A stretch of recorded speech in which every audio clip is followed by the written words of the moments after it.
The reality of Johnson's deal is that it would lead to years of difficult negotiations and the risk of a cliff-edge Brexit at the end of 2020.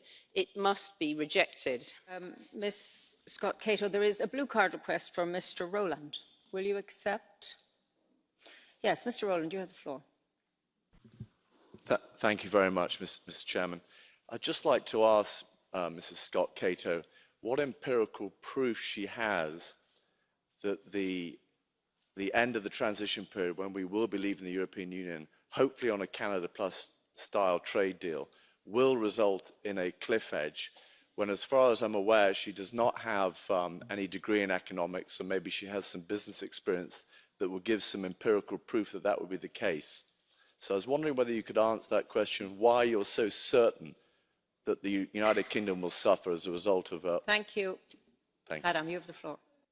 Obviously, you haven't been paying much attention to my CV because I was and I remain a professor of economics. I also have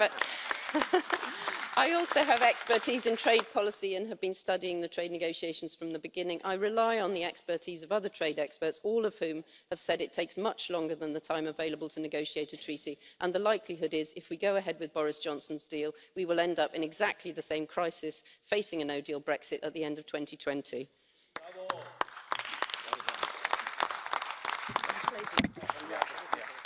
I think Mr Rowland stands corrected.